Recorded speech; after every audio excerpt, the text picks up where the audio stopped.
Cleanroom VR is a virtual reality game that allows the users to train in a simulated cleanroom environment.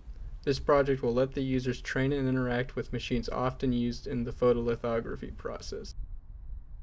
The point of photolithography is to take a wafer like what I got here and imprint a pattern upon it with UV light and chemicals. In this training environment, we will etch the WSU logo onto the wafer, but generally you would etch a circuit board onto these wafers. There are 4 main workstations to the photolithography process. First is the wet bench. Here you will mix chemicals, clean wafer samples, as well as develop the final pattern that is on the wafer. Next is the spinner. Here you will place a wafer into the machine, apply fluids to its surface, and spin the machine at 3000 RPM for a set amount of time. Next is the hot plate. Here you will just bake the wafer at 100 degrees Celsius for a set amount of time. Finally is the mask aligner, where you will use UV light to expose the wafer to a pattern. Usually this would be a circuit you are trying to make, but here we are simulating exposing it to the WSU logo. So now we're going to do a quick run through the game in actual VR. We're going to start by filling up 3 beakers, the first one with acetone, the next one with IPA,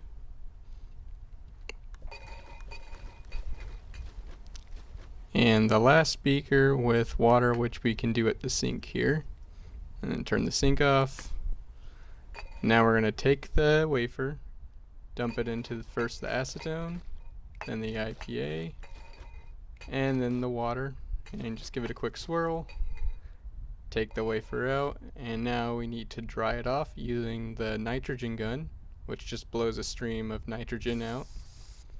Point it at the wafer, and it will blow the water droplets off of the wafer.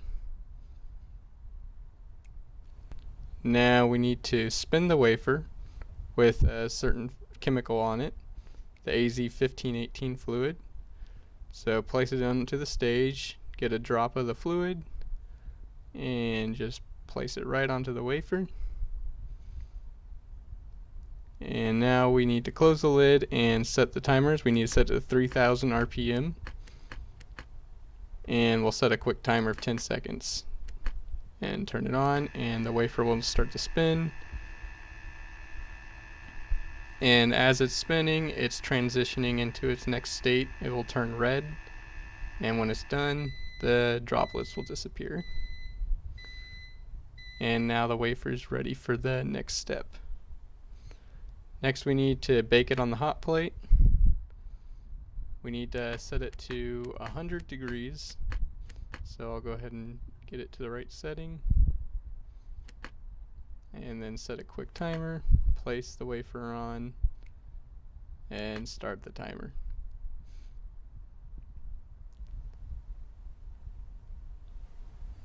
We'll have another timer go off as it gets to 0.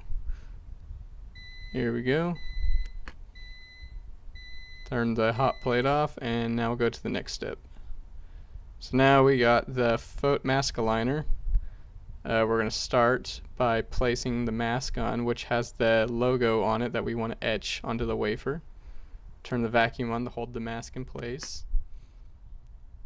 And then now we need to place the wafer into the mask aligner, because that's the wafer we want to etch our logo onto. And then turn the wafer vacuum on, set a quick timer, and then move the UV light into place and lock it so it won't move. And then we'll go ahead and start.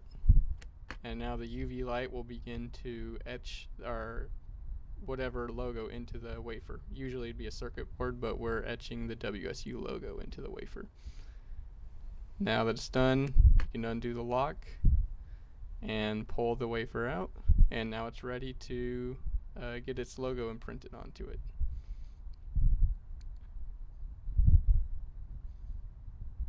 So to do this, we're going to need to create a mixture of AZ developer fluid and water, so just measure out a couple drops and pour it into the beaker. And then now we need to prepare a little bit of water.